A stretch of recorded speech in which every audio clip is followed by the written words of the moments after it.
Coming up on show 665, there's a new EV car rental service that wants to take on the big boys. But can they do it? We'll find out. Plus, we're talking German jobs. With the switch to electric cars, VW confirming their new ID3 will seat how many people? A big electric school bus program in Virginia. And bad news for Aston Martin and their EV project. We'll get onto that and a lot more as well on the programme today. Good morning, good afternoon or good evening, wherever you're listening around the world. Welcome to AV News Daily. It is the edition for Monday the 13th of January. Yes, I know this isn't Monday, I'm recording it late again. Oh, I'm catching up slowly. My name is Martyn Lee. And I've been run off my feet all week, so I've written the show, but I just didn't get a chance to record it and post it and do all those things that take ages after it's even recorded. Well, thank you as always to myev.com for helping make this show. You know they are. It's a great idea. It's a great execution of a great idea. If there's cars with a plug socket on the side of them and you want to buy or sell one or find out about insurance, warranties, dealers, check out myev.com if you are in the US. Oh my goodness. E ROBERTS and LEANNE from SUSSEX EVS. Thank you so much. They've increased their Patreon support. They were already executive producers, and that's already far too generous. And they have upped the amount they support, and even temporarily would be amazing. Thank you so much. Well, the shift to electric vehicles could cost 410,000 jobs in Germany in the next 10 years by 2030. Daily newspaper Handelsblatt reported, citing government advisors, and picked up by this Reuters report, which says that in engines and transmissions production alone, around 88,000 jobs could be at risk. The newspaper said a report by the National Platform for the Future of Mobility, which is an advisory council to the government, saying that electric cars' engines are made of fewer parts, requiring less maintenance than combustion engines. And all of this combines to result in layoffs, which the report was quoted as saying that vehicle production will be further automated with EVs and will not be sufficient to support the current level of jobs. Well, Handelsblatt said, citing NPM's chairman Henning Kagermann, in 2018, employment in the car industry reached its highest since 1991. So maybe there was a correction coming anyway. Employment in the German car industry was 834,000 last year, 2018. However, that will go down with the move to EVs. Very powerful unions in Germany as well. And, what's that? A certain electric car company is opening their Gigafactory 4 in Germany. Watch this space. All right, let's move on. Let's stay with the German car makers. Let's talk VW and their ID3, the first proper EV. Yes, they've made EVs already, but the first proper from the ground up, new platform time EV, the ID3, which is nothing like which is nothing like an electrified Golf, even though it's the same size, segment, shape. Don't call it an electric Golf. It's definitely an ID3. By the way, sorry for the beeping in the background then. I'm charging some used 18650 cells. Yes, I've reached peak nerd. From an old battery pack that I have in a thing that I'm charging for a second life. Hey, there's a bit in there, isn't there? There's a topic for the podcast on second life batteries. That's what I'm using these cells for. For newbies, by the way, for newcomers to the podcast, the batteries that I'm recharging that beeped rather rudely and interrupted my rant about the ID3 are the batteries that you would find underneath a Tesla Model S and an X. I know. That's not where I got them from, but anyway, let's get back on topic. The ID3 is going to be handed to its first customers in summer 2020, says Inside EVs. Volkswagen says it will manage to deliver cars in the summer of 2020 to real customers.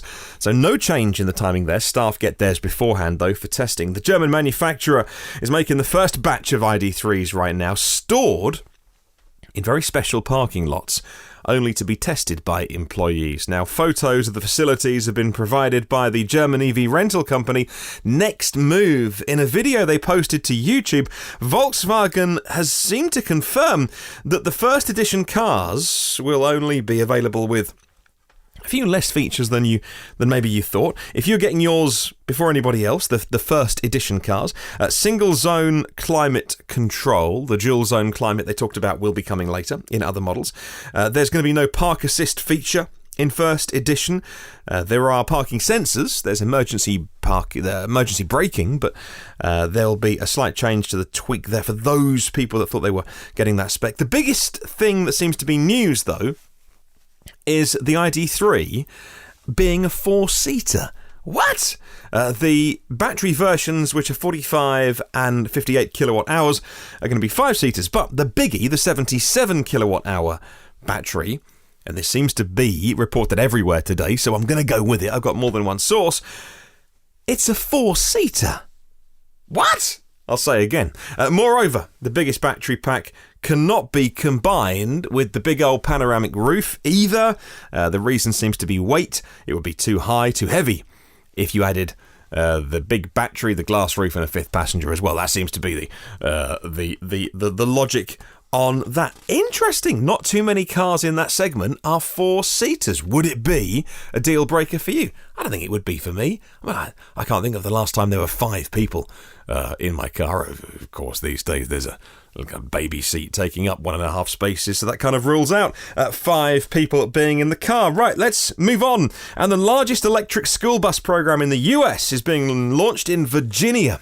This is from Cynthia at Clean Technica. Dominion Energy has partnered with local Virginia school districts to begin replacing diesel buses with 100% electric school buses. They're doing it in phases. No phase can come too soon, says Clean Technica. All school districts should have a rapid rollout after the initial 50 bus launch. Children are more sensitive to air pollution than adults. Their little lungs are still developing.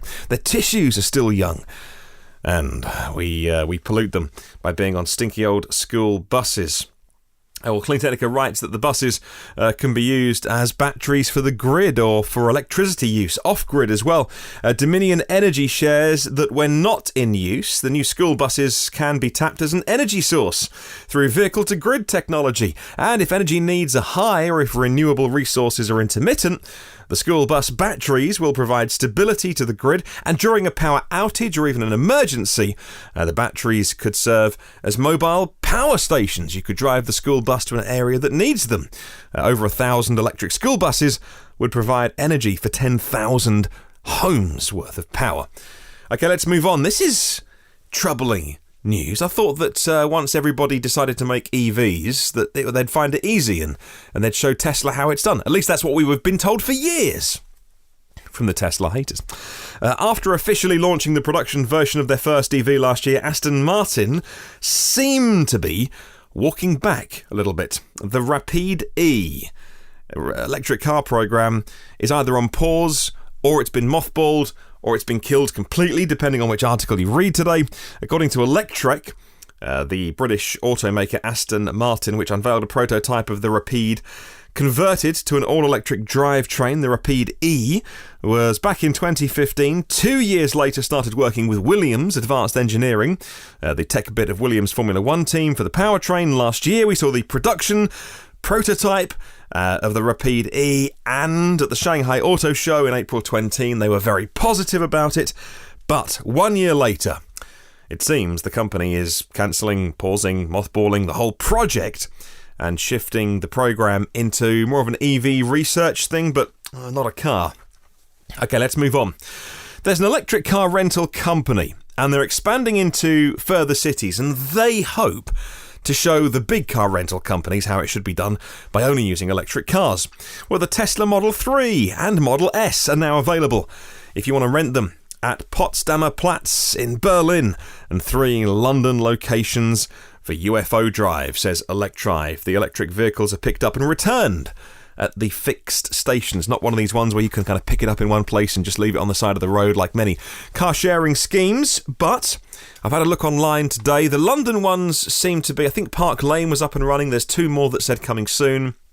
But the choice of cars, it was Model 3, Model S, there was an e-tron in there, and a Kona which I've still not driven. So it'd be great. You could hire that for a day or two, have a play. There was a Leaf in there as well. The new version of the Leaf all looks good. Anyone in Berlin who wants to rent an EV for the day can now do it at Potsdamer Platz.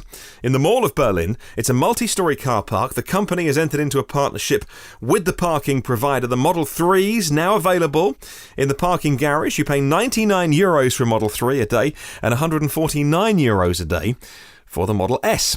And the price includes your insurance, 3 additional drivers. Here in London, UFO Drive will start at Park Lane, Marble Arch and Oxford Circus and Westfield. To offer the vehicles at fixed locations with Q Park, they'll charge £109 per day.